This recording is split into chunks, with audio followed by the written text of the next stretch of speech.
Kasi alam niyo, pag pinag-usapan ng National Heroes Day, araw ng mga bayan, hindi mo mayaalis isipin yung araw ng kalayaan ng Pilipinas. Kasi sila yung mga ginamit talaga sa ating bansa para naman na pangunahan ang bansang ito sa kalayaan mula sa pananakop ng napakaraming mga sumakop sa atin. Pero dito, puntahan natin yung buhay ng Kristiyano. Kasi ang pag-usapan natin dito yung pinamagatan kong freedom fighters. Freedom fighters. Mga mandirigma ng kalayaan. So if you have your Bibles with you, samahan niyo ako sa aklat ng Juan, Kapitulo 13. So, puntahan natin. Ito sabi ng Bible sa John chapter 13. So ang John chapter 13, at the time na ito ay nangyari sa Garden of Gethsemane, ito yung panahon na ang mga alagad kasama si Jesus ay nandoon sa tinatawag nilang huling hapunan. At kaya lang doon sa huling hapunan na yan, ay nangusap ang ating Panginoon pagkatapos na hugasan niya ang paa ng kanyang mga alagad. So, sabi nito ng Bible, habang sila ay kumakain, ay may tatanong kung for Wednesday word daw ba yung link. Yes. Pang Wednesday word yun, pang Wednesday word. Okay, ulitin natin ha. Sa John chapter 13, pag-usapan natin dito yung tinanong ng mga alagad habang sila ay magkakaharap, Lord, sino ba yung magkakanulo sa'yo? Lord, sino ba yung magkakanulo sa'yo? So dito, sabi ng Bible kasi, si Jesus ay nagsalita. Sabi niya sa verse 21, basahin natin yung Bible natin, John 13:21. Basahin natin yung Bible. Ito sabi niya, sabi dito, verse 21, after he had said this, Jesus was troubled in spirit and testified, very truly I tell you, one of you is going to betray me. Isa sa inyo magkakanulo sa akin. So iba yung magkakanulo at saka yung magtatatwa. Yung magtatatwa, yun yung magdi-deny. So iba yung denial sa betrayal. Yung betrayal, ito yung pagkakanulo, pero yung pagtatatwa, ito yung pagdi-deny. So ang tinutukoy dito ni Jesus, sabi niya, ang kinalulungkot niya dyan at ang kanyang puso ay nabibigatan sapagkat alam niya, very truly I tell you, one of you is going to betray me. Isa sa inyo ang magkakanulo sa akin. Ngayon, nagtingin na yung mga alagad.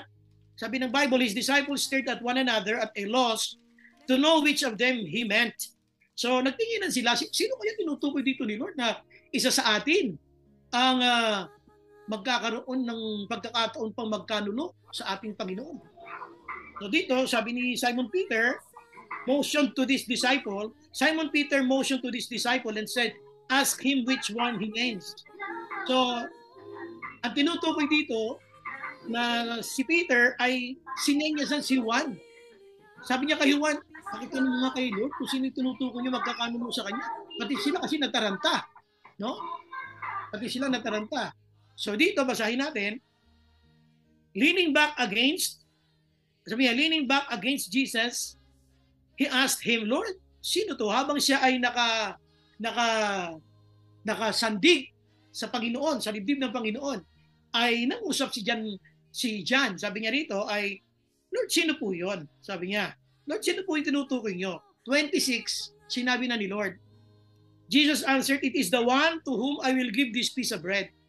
Sabi niya, siya yung ipagsasawsaw ko ng tinapay, sabi niya, it is the one to whom I will give this piece of bread when I have dipped it in the dish. Sabi niya, yung pag-aabutan ko ng tinapay na to, pagkatapos ng isawsaw, ay siya na nga, yung taong yun. Then, dipping the piece of bread, he gave it to Judas, the son of Simon Iscariot. So dito, binigay niya to kay Judas Iscariote. As soon as Judas took the bread, so nung makuha ito, kasi inabot sa kanya ni Lord, nung mahawakan niya ito, sabi nito ng Bible, so Jesus told him, what you are about to do, do quickly. So kung ano man yung gagawin mo, gawin mo na, sabi niya rito. But no one at the meal understood why Jesus said this to him. Since Judas charged of the money, dahil nga siya yung ingat yaman, yung treasurer ng grupo, so naisip nilang lahat, some thought, yung iba sa kanila naisip, na si Jesus ay may tinuutos sa kanila, maybe ay bumili ng mga paghahanda para sa gagawin na nalalapit na kapistahan. So dito, sabi dito ng Bible, verse 30, as soon as Judas has taken the bread, sabi niya, nung matanggap ito ni Judas, siya ay lumakad na. He went out. Tapos yung kasunod, and it was night. Dito, kung mapapansin ninyo, ay alam na alam ni Lord na si Judas Iscariote ang magkakanulo sa kanya. At mamaya pag-uusapan natin, anong kinalaman ng tinatawag na freedom fighters? Ano yung mga tinatawag na pakipagdigma para sa kalayaan ng bawat isa? So tayo muna, yumuko tayo manalangin, hilingin natin pagsama ng Panginoon. So welcome ulit sa ating Wednesday World. Let's pray. Lord, we thank you for tonight. Salamat Panginoon sa iyong mga salita na aming po pag-aaralan. We ask you, dear Lord, to be with us, and as we come to you, Lord, forgive us, Lord, sa aming mga kasalanan po. Lahat po ng aming mga naisip, mga nasabi, mga nagawa namin na hindi po nagbigay ng kaluwalhatian sa iyong pangalan. Panginoon, patawarin niyo po kami. At sa oras na ito, Panginoon, nais po namin may karapat-dapat. Kaya Lord, please make us acceptable in your sight. Humingi kami ng tawad, Panginoon, linisin niyo po ang aming puso, ang aming isipan, at sa pag-aaral namin ngayon ng iyong salita, mangusap kayo, Panginoon, in a very personal way. Speak to us, Lord God. Let your Holy Spirit, Lord, speak to us. Salamat, Panginoon. We are dependent, Panginoon, sa iyong banal na Espiritu ngayong gabi. Mangusap po kayo at manguna po kayo. Lord, ang papuri sa ilang.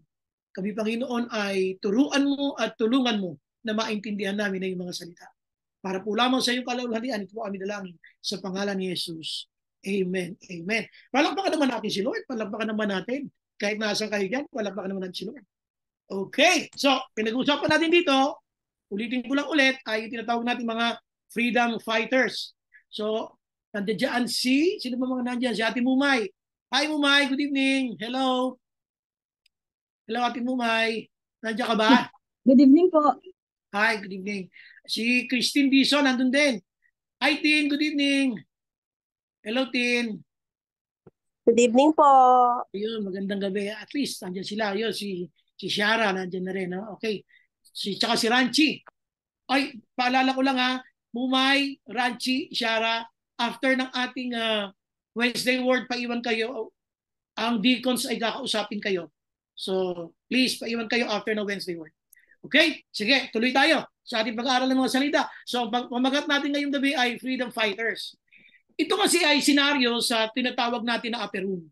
Ang upper room, ito yung isang lugar na nasa may bandang itaas o bandang itaas na bahagi ng pinuntahan nilang lugar. At dito, sabi dito ng Bible ay yung upper room na yan, sila'y kumakain. Alam nyo ba, going back to sa New Testament culture, pag pumasok ka dyan, sa mga bahay na yan, meron diyang mga alipin. At maraming klase ng alipin, pero yung alipin na nasasalubong sa iyo sa mga bahay na yan, ang bahay diyan nung panahon na yan ay hindi malalaki ang hamba. 'Di ba? Yung hamba, yung pintuan natin, 'di ba? Pag pumasok ka, hindi ka naman mauuntog no? Maliban lang kung ikaw ay simlaki ni Kai Soto, no? O talagang untog ka ron. Pero kung ang height mo yung pangkaraniwan, yung pang Pinoy na height, yung mga bahay natin pagpasok mo, hindi ka mabubunggo. Ngayon, sa panahon ng New Testament, ang bahay diyan, kung ang bahay natin, halimbawa ang pintuan natin, nakita niyo yung mga hamba, no, pasukan, mga kalahati lang nun. Baka mas mababa pa. Kaya yung pumapasok diyan ay yumuyuko talaga. Yumuyuko. Ganon ang tahanan nila sa panahon ng Bagong Tipan. Ngayon, bukod diyan, bago sila pumasok, mayroong servant diyan sa labas. At meron diyan isang malaking tapayan. Yung tapayan na yan, may lamang tubig, yung lahat ng papasok diyan, hinuhugasan niya yung mga guest na yan ng kanilang mga paa. Yun ang kultura diyan sa panahon ng Bagong Tipan. Ngayon, nung panahon na yan, nung dumating si Jesus, wala yung servant na yun.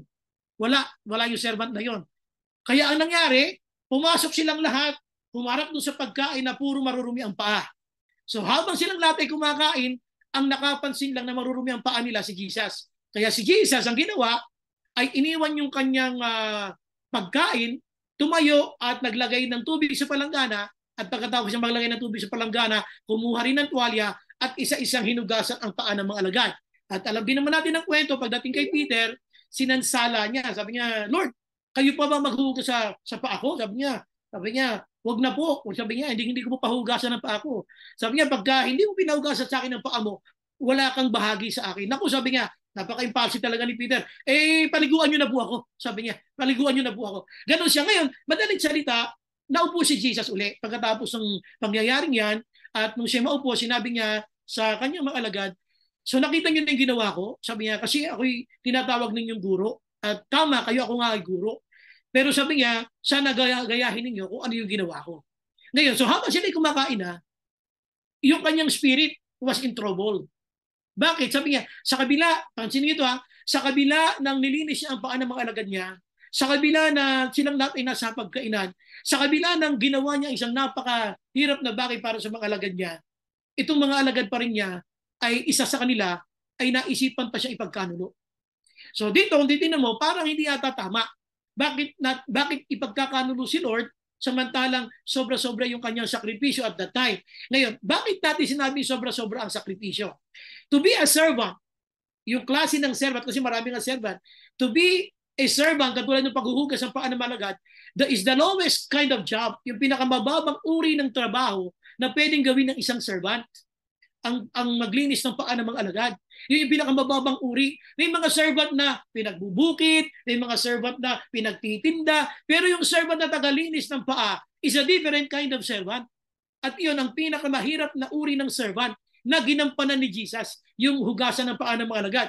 Sa kabila ng ginawa yun ng Panginoon, isa pa rin sa mga alagad ang nagpadama sa kanya, sabi ng Bible, na ngayon ay isa sa kanila ang magkakanulo sa kanya. So, malungkot siya doon. At dahil alam niya na yun naman ay kalooban ng Diyos upang siya din naman ay tubusin niya yung sanlibutan, bilang tao, umiral yung kanyang kalungkutan. Babasahin natin uli yun para maintindihan natin kung ano yung kanyang pandama. So, ito sabi ng Bible. Since Judas, sabi ito, basahin natin yung 21 na muna. Sabi niya kasi dito, after he had said this, Jesus was troubled in spirit at kanyang ipinahayag and testified, very truly, I tell you, one of you is going to betray me. Grabe, nasa fellowship sila, nasa bonding moment sila, sabihin na natin kumakain sila, nasa food trip sila, pero isa sa kanila, may iniisip na masama para kay Lord. Kailan mo huling ginawa yun? Yung nasa loob ka ng church, pero may masama kang plano para kay Lord. Paano yung ginagawa natin may masama tayong plano para kay Lord? Yung hindi ka pa lumalabas ng church, may pinaplano ka ng kasalanan. Hindi ka pa lumalabas ng church, hindi ka pa lumalabas sa Bible study, hindi ka pa lumalabas sa Zoom na to, hindi ka pa nag-out, may pinaplano kasalanan ka ng gagawin mo mamaya after nito. Kaya dito, sabi ko nga, alam na alam ni Lord kung sino yon. At binigyan pa niya ng description. Kasi tinanong siya ng mga alagad, Lord, sino po yun? Anong sabi niya? Ang ipagsawsaw ko ng tinapay at kung kanino mo ito iaabot, siya na nga. So, number one, dun sa freedom fighter, kasi kung ikaw si Judas, grabe sabi ni Lord sa kanya, ito na yung tinapay, gawin mo na yung gagawin mo. Kumbaga, alam mo na grabe, alam ni Lord pala. Alam pala ni Lord yung gagawin ko. Grabe si Lord. Hindi ko ba nagagawa? Alam na niya yung gagawin ko. Hindi ko ba nagagawa yung kasalanan? Alam na pala ni Lord. Ang pinaka-punto dito is, yung kalayaan mo You have the freedom. Number one, yung freedom to choose. The Christian has the freedom to choose. Pwede naman sabihin ni Judas, grabe, alam pala ni Lord, hindi ko natututuloy. Grabe, hindi ko na pagkakanulo si Lord kasi hindi ko pa ginagawa, alam na ni Lord. Hindi pa nga siya pinagsasawsaw ng tinapay, sabi ng mga alagad. Lord, sino po? Pagsawsaw ko ng tinapay. Alam Kaya kung minsan, akala lang natin na you can do everything you want May mga bagay na hindi mo pa ginagawa yung kasalanan, alam ni Lord na gagawin mo. Kumbaga, it's a sin that is premeditated. It's a sin na well-planned. It's a sin na pinagplanuhan na natin, bineditate na natin na this is firm, I will do it. Kaya mapapansin nyo dyan, kahit gabi na lumabas siya Very intentional. Kaya kung isipin nyo, sabi ko nga dito, ang nangyari sa kanya ay, sinabi na ni Lord ang pagsawsaw ko ng tinapay, siya na nga. Hindi lang naman si Juan at saka si Pedro nakarinig nun Buong mga alagad. Ngayon, kung ikaw yung nakarinig nun, ikaw si Judas na magkakanulo, ano maging reaction mo? Bakit pa rin siya tumuloy? Kahit alam niyang kasalanan yung kanyang gagawin. Bakit pa rin siya tumuloy? Ito yung problema kay Judas na problema natin ngayon. Anong problema kay Judas? Nagtanga-tangahan. Pardon my word.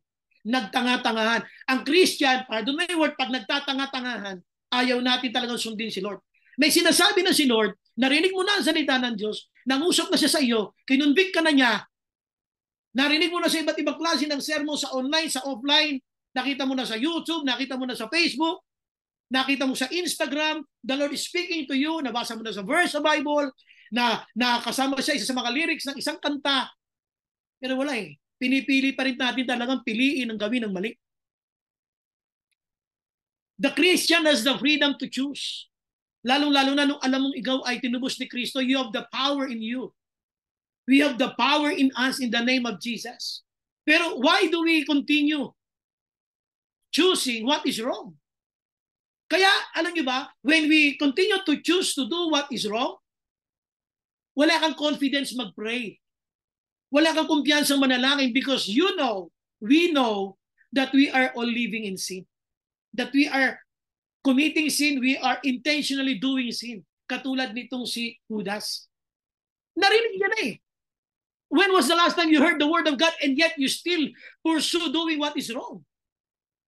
Kailan natin huli narinig ang salita ng Diyos? Nangusap na siya. Nabasa mo sa Facebook, nakita mo sa TikTok, nakita mo na sa isang reel. God is speaking to you. God is telling you something, anak.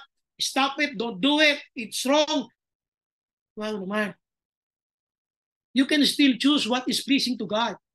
But still we chose what is wrong. Kaya wala tayong confidence to approach the throne of God.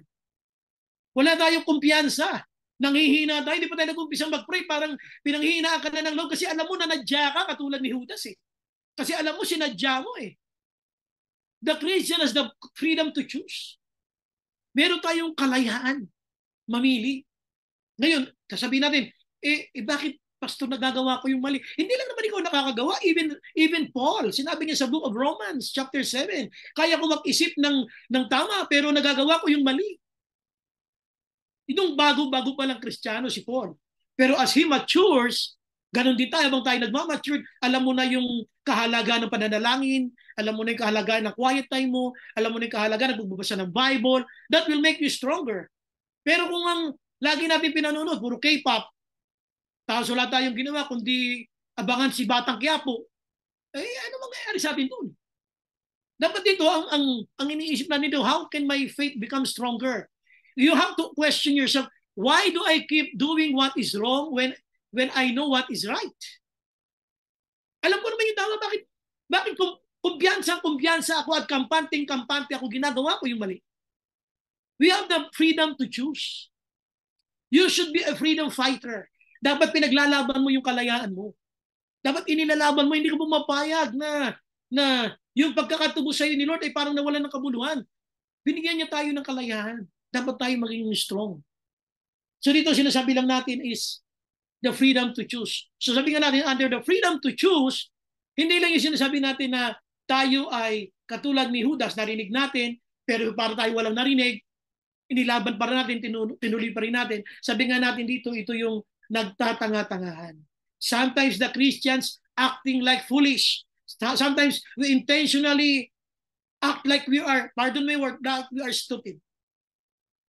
Sa totoo lang po. Alam mo na sinabi ng Bible, gusto mo pa yata, ipagtulungan ka ng anghel. Alam mo na sinabi ng Bible, huwag eh. Hindi naman laging bababa ang anghel para ikaw ay sa pagsabihan. You have the Holy Spirit in you who will convict you. You have the Word of God.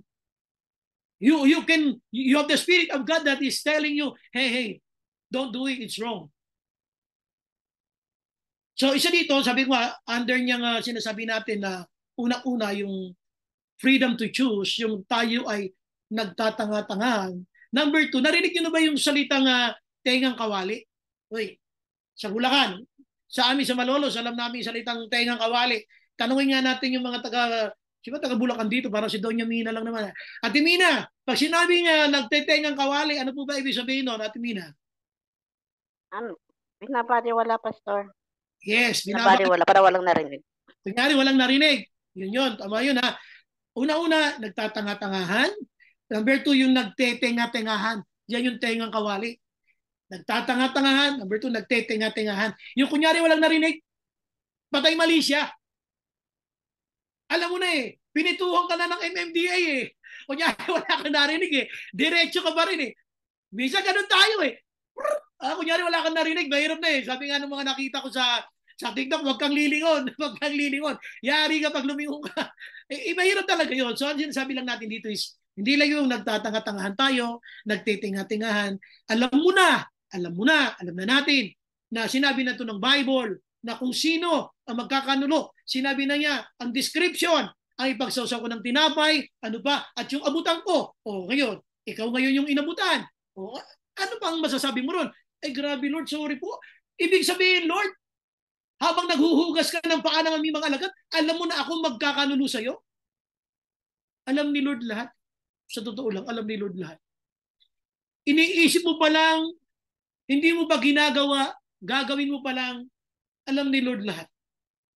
Kaya kung ikaw yon, alam mo, ikaw yung inabutan ng tinapay, ikaw yung sinabihan ni Lord, o sige na, gawin mo na yung gagawin mo. Baka hindi ka na tumayo eh. Naku, sorry Lord, di ko natutuloy yun. Di ko natutuloy, hirap na. Bakit? Matatakot ka sa Diyos eh. Bakit? Alam niya lahat eh. Alam niya, matatakot ka. Pero ano nangyari? Yung nasabi natin, yung freedom to choose, hindi mo nilaban. Hindi mo nilaban yung tama. At bakit mo mailalaban? Bakit ka hindi makalaban? Kasi nga, nagkukulang tayo sa pananalangin, kulang tayo sa pagbasa ng Bible, hindi tayo kargado. Kargado tayo ng mga makamundo kung ano-ano. Yun ang pumupuno sa espiritu natin, sa buhay natin. Kaya pag pinag-usapan yung ganitong verse, hindi mo alam kung saang versyon. Pag pinag-usapan yung ganitong injun, hindi mo alam kung saan makikita yon. Kasi nga, ang mundo natin, ang buhay natin nandito sa mundo, pero we wanted our lives to be occupied by the worldly things. Tandaan yung sabi ng Bible sa John 15, you are in this world, but you are not of this world. Nandito kayo sa libutan, pero hindi kayo dapat maging makasanlibutan. So una, sabi natin, yung tinatawag natin, the freedom to choose. Number 2, usapan natin. Nag-usapan natin dito yung freedom fighters. Dapat tayo freedom fighters. Dapat nilalaban mo yung pagpili mo, the freedom to choose. Dapat hindi ka pumapayag na ikaw ay pagsamantahalahan ng kaaway na gawin mo yung mali. Dahil alam natin ang salita ng Diyos. Alam mo yung word of God, alam mo yung sabi ng Bible. Dapat, sabi ko nga, nilalaban mo yun eh. You have the freedom to choose. Nung inabutan ka na ni Lord alam mo na eh. Grabe, alam ni Lord. Grabe, alam ni Lord. Tapos sinabihan pa, sige na, gawin mo na gagawin mo. Naku, pinupush pa ako. Alam talaga ni Lord. Lord, sorry Lord, di ko natutuloy ito. Dapat ganun eh. Pero lumakad pa rin siya kahit gabi na. Sabi ng Bible. So number 2, balikan natin yung sinasabi ng Bible. Sa chapter 15 muna tayo, abanti lang tayo para maintindihan niyo ako. Sa John 15 verse 4. Abanti tayo ha. Sa John 15, abanti tayo. Para lang maintindihan niyo bakit sinabi rito ng Bible yung John 15:4. Remain in me as I also remain in you. No branch can bear fruit by itself. It must remain in the vine. Neither can you bear fruit unless you remain in me. Ano tinutukoy niya dito? Ito kasi, itong Bible natin, meron kasi itong yung mga chapter eh. Akala mo pag natapos na yung chapter 13, tapos na. Pagdating ng chapter 14, iba ng kwento. Hindi po. Ang Bible natin ay nilagyan lang mga chapter para madaling matandaan yung gusto mong tandaan. Pero itong kwento na ito mula sa 13 hanggang 15 po yan. Yung kwento na yan. Yan ay napagputol-putol lang ng iba't ibang kapitulo. Pero yan ay continuous na story. Continuous narrative yan. Tuloy-tuloy ang kwento na yan. Ngayon, sino tinutukoy niya rito sa verse 4? Na remain in me as I also remain in you. No branch can bear fruit by itself. It must remain in the vine. Neither can you bear fruit unless you remain in me. Sino tinutukoy niya dyan? Si Judas. Judas, narinig mo yung salita ko eh. Hindi niyo ba napansin sa 7? Itong 7 kasi na ito, gustong-gusto natin itong verse na to. Kasi pagka-claim to ng blessing, tandaan nyo, ang tinutukoy niya dyan ay paghalimbawa kay Judas. Ano sabi niya sa 7? If you remain in me, kung mananatili kayo sa akin, and my words remain in you, narinig mo Judas, yung mga salita ko. Sinabi ko na sa inyo kanina, dito sa upper room. Pero lumayas ka pa rin, hindi ka nanatili sa mga salita ko. Paano ka ngayon makakapag-claim ng anumang hihilingin mo sa pangalan ko bibigay ko sa iyo? Hindi. Ngayon, gusto mo lumayo talaga, sinadya mo. Tandaan mo, walang magandang mangyayari sa iyo. Ito yung sinasabi natin, pero bakit nga ganito si Judas? Kaya sabi niya sa John 15:4, if you remain in me, tinutukoy niya, si Judas hindi nag-remain. Sinabi ko na eh. Kumbaga, kinonvict na kita eh. Sinopla na kita eh. Kumbaga sa basketball, butata ka na, Judas. Alam ko na, bistado na kita, Judas eh. Lumayas ka pa rin. Butata ka na eh. Kumbaga, wala, huli ka na eh. Lumayas ka pa rin. Kaya sinabi niya dito, pagdating nyo mamaya sa John 17, basahin sa bahay, yan sa inyo. Sabi niya sa John 17, meron talagang mga taong napapahamak kasi pinili nila ang mapahamak. Si Judas ang kanyang tinutukoy dito. Kaya itong John 15:4, pag pinili natin na gawin kung ano yung gusto natin kahit na mali, narinig mo salita ng Diyos, hindi mo pinili ang manatili. Narinig mo ang salita niya, tapos gusto mo mag-claim, hindi ka makakapag-claim kasi ayaw mo sumunod. Ano yung number 2? Sabi natin yung freedom to choose at number 2, freedom to chase. Habulin. May hinahabol si Judas, ito yung 30 pieces of silver na pinangako sa kanya. Meron kasi siyang mapapakinabang doon sa mga chief priest. Kaya wala akong pakialam kung ipagkanulo ko si Jesus. Ito kasi merong material blessing, may financial blessing sa akin. Kaya kung minsan alam nyo, ang subukan talaga ng katapatan ng Kristiyano nowadays ay yung mga bagay na pinansyal at material. Nagkakasubukan tayo yan. Minsan hindi mo na magawang manatili kay Jesus. Hindi mo na magawang manatili sa salita niya, sa kanyang presensya. Kahit naririnig mo salita niya, pinipili pa rin natin kahit gabi na ang iwanan siya sapagkat meron tayo makukuhang kapalit sa mundo. Yan yung tinatawag natin freedom to chase. Question, what are you chasing in this world? Anong hinahabol mo sa mundong ito? Ano yung pinagpapalit mo sa mundong ito? What are you chasing? Anong hinahabol mo? Dito, grabe to Sinabi ko na Judas Narinig mo kasama si Pedro at si Juan. Kayong lahat, sinabi ko na, ang magkakanulo sa akin, ipagsasaw ko ng tinapay. Pinagsasaw ka ng tinapay. Tapos, pinus pa ng konti. Tinesting siya O sige na, gawin mo na gagawin mo. Lumayas pa rin. So hindi ka na natili sa akin ngayon. Umalis ka pa rin, pinili mo. Bakit? May hinahabol ka sa mundo Ganon tayo Ayaw natin mag-stay kay Lord. Minsan ayaw natin mag-stay sa church kasi nakukorek tayo, na itatama tayo. We don't want it because what we want ay yung meron tayong mapapakinabang sa mundo. Ganon po ang nangyari kay Judas. Kaya sabi ni Lord, if you remain in me, sa aking presensya, at sa aking mga salita na narinig nyo, sana nanatili ka Judas, hindi ka umalis. But you chose to leave. If you remain in me and my words remain in you, ask whatever you wish. It shall be given to you. Pero yun ang problema natin, mga kapatid. Tayo mga Kristiyano, tayo mga worker, tayo mga Kristiyano ay, ito yun, madalas nahuhuli tayo ni Lord Saan tayo nahuli? Yung dahil may hinahabol kang mga bagay sa mundo, sometimes our values are being sacrificed. Kumbaga sinasakripisyo natin yung ating mga Christian values, yung mga kaalaman natin tungkol sa Diyos ay halos ipagpalit na natin dahil sa mga bagay ng mundo ito. Kaya nga sabi dito ng Bible, if you understand, remain in me and my words remain in you. Ngayon, ayaw manatili sa akin, umalis ka pa rin? Verse 4? O sasabihin ko sa iyo apart from me, you can do nothing. Sige, subukan mo. Tingnan po ninyo yung sinabi ng Bible. John 15 pa rin po tayo. Sabi ng John 15, verse 5, kung gusto mo ng buhay na masagana, Judas, huwag kang tumalikod sa akin. Huwag mo ako ipagpalit, Judas. Manatili ka sa akin. Kaya sabi niya sa verse 5, I am the vine. You are the branches. If you remain in me and I in you, you will bear much fruit. Mananagana ka, Judas, bakit nananatili ka sa akin? Pero, sabi niya, apart from me, you can do nothing. Walang mangyayari sa iyo, Judas. Iniwan mo ako dito sa fellowship. Iniwan mo ako sa upper room. Pinagpalit mo ako sa kung saan bagay na may hinahabol ng 30 pieces of silver. Iniwan mo ako. Ayaw mo nang mag-serve sa akin. Ayaw makinig ng fellowship natin dito. You don't want to remain in me? Okay. Gusto ko sabihin sa iyo, apart from me, you can do nothing. Walang magandang mangyayari sa iyo. Ito yung sasabi natin yung the freedom to chase. Ano yung kalayaan sa pagpili ng hahabulin? Dapat alam natin kung kanino ka magdididikit. Dapat kay Lord. Kanino ka magdididikit sa mga salita na niya. Huwag ka magdididikit doon sa ipapahamak ang kaluluwa mo. Huwag ka magdididikit doon sa mga taong ilalayo ka sa Panginoon. Magdidikit ka yung ilalapit ka sa Diyos. Ito yung sinasabi natin Please, the freedom to chase. Kalayaang piliin ang gusto mong habulin. Dapat ang hinahabol natin dito si Lord. Ngayon, Magpe-pray tayo. How can you apply 15:7? Paano mo ini-apply yung John 15:7 na whatever you ask in my name, I will do it? Wala. Kasi alam mo, iniwan mo si Lord. Alam mo, nilaglag mo si Lord. Alam mo, pinagkanuno mo si Lord. Alam mo, pinagpalit mo si Lord. Paano ka ngayon magkiklaim? O di ba, sugatan ka ngayon?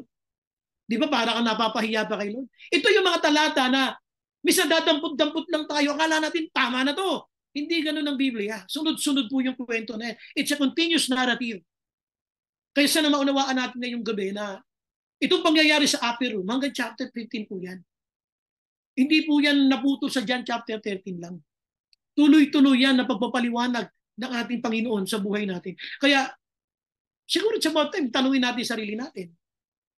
Ano na ba yung mga pinipili ko sa mundong ito na pinagpapalit ko si Lord? Sometimes we exchange Jesus with humans.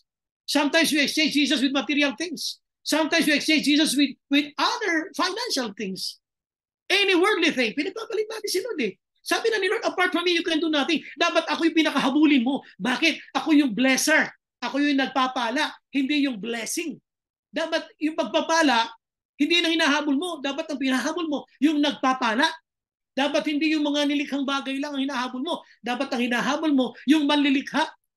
Hindi yung creation, kundi yung creator. Siya dapat ang ating hinahabol. Kaya dito isipin natin mabuti, no? Kasi gusto kong maging malinaw sa atin ito ngayong gabi. Na, what's really bothering you? Ano nagpapahirap sa iyo? Why it is hard for you to choose the Lord? What makes it hard for you to choose Jesus? He is the source of everything. Siya yung pinanggagalingan ng hininga mo. He is your protection, He is the provider. Siya yung nag-ingat sa iyong buong pamilya. Kaya ka naging tao. Ano ba ang gusto mo? Matupad pangarap mo. Kay Jesus ka magdidikit. Siya ang habulin mo.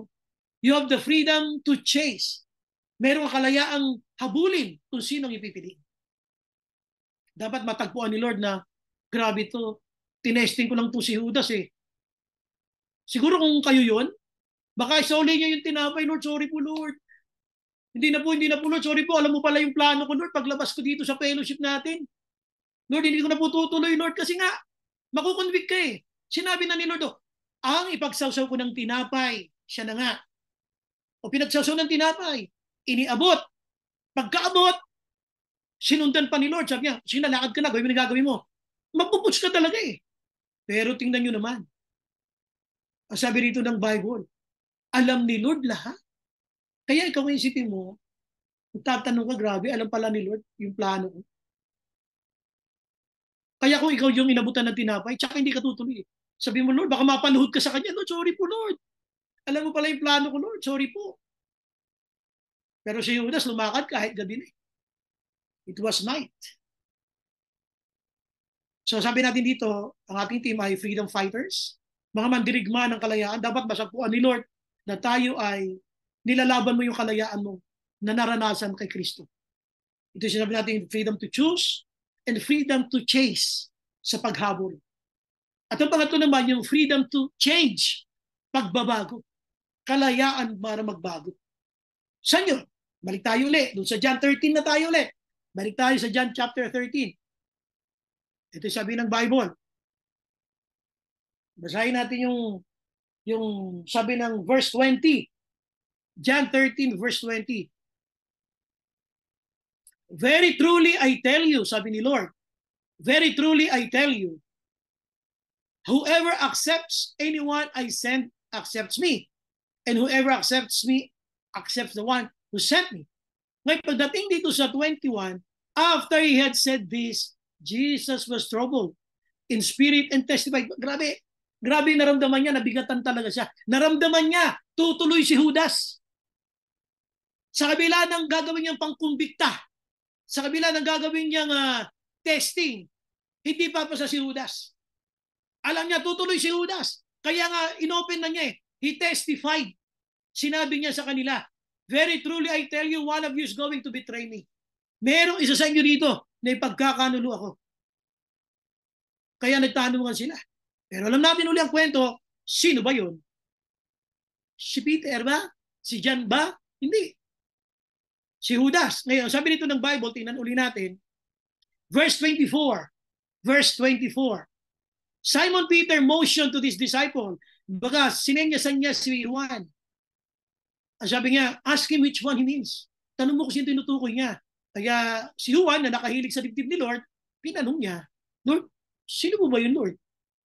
Sabi ni Lord, siya yung bibigyan ko ng tinapay na to pagkatapos ito isawsaw. At pagkabigay nga nito niya kay Judas, sinabi pa niya, gawin mo na yung gagawin mo at bilisan mo. Ngayon, kung ikaw si Judas, tanong ko lang sa inyo, kung alam mo, na alam ni Lord na kung ano yung lakad mo, kung ikaw si Judas, tutuloy ka pa. Ay, mag-usap nga tayo sandali. Kung alam ni Lord ang lakad mo, kung ikaw si Judas, tutuloy ka pa? Siyempre hindi na. Kaya nga ito yun, yung kalayaang magbago. The freedom to change. Dapat tayo ay, pag nakita na natin sinabi na ni Lord, sinabi na ng Bible, confirm na tayo, dapat tandaan mo, you are not powerless. You have the power in Christ. You have the power to change. Meron kang kakayanan. Hindi mo kaya bilang tao, kaya kailangan natin si Lord eh. We have the freedom to change. Kaya sabi dito ng Bible, kung titingnan ninyo, bakit si Judas, lumakad pa rin? O, tingnan ninyo ha. Babalikan natin yung verse 27. Please. As soon as Judas took the bread, nung matanggap niya yung tinapay, as soon as Judas took the bread, Satan entered into him. So, nung matanggap niya yung tinapay, pasok agad si Satanas kay Judas. Tapos ano nangyari? So, Jesus told him, what you are about to do, do quickly. Ngayon, tingnan niyo yung sinasabi dito ng Bible sa verse 30. Lundag lang tayo, 30. Sabi ng verse 30, as soon as Judas had taken the bread, he went out and it was night. Grabe. Kahit gabi, lumakad pa rin. Pero tatabatin ko kayo kung kayo yun o tayo yun. Baka hindi tayo tumuloy. Mapapahiya tayo kay Lord. Ah, grabe si Lord. Oh. Alam pala yung lakad ko. Ah, grabe si Lord. Pero bakit siya lumakad? Bakit hindi niya pinili ang magbago? Una-una, sabi ko nga dito, pinanindigan. Pinanindigan na. Pinanindigan na niya. Kasi nga, sabi dito ng Bible, pwede kasi maging lisensya yung siya ay maging ingat yaman o treasurer. At ang sabi dito ay, dahil ang alam ng mga kasamahan niya, mga alagad na siya treasurer, naiisip nila baka siya inuutusan lamang at meron sa kanyang ipinapagawa na para sa gaganaping pistang nalalapit. Kaya nangyari ay, sabi ni Lord, sige na, gawin mo na yung gagawin mo. Pero alam na alam ni Judas kung ano tinutukoy ni Lord. Pero anong ginawa niya?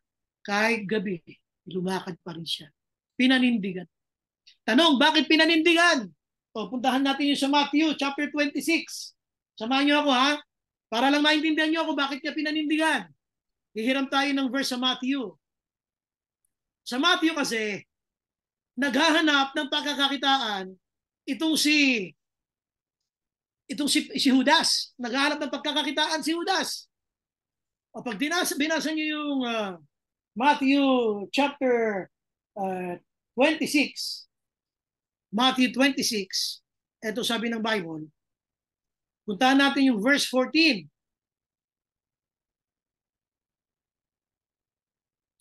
Verse 14, Matthew 26:14.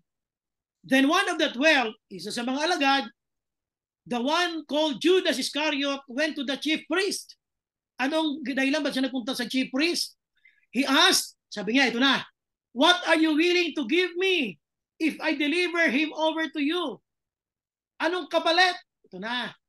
Anong kapalit kapag binigay ko sa inyo si Jesus na hinahanap ninyo? Kasi hindi nila matagpo kung nasan si Jesus eh. Tuturo ko ika.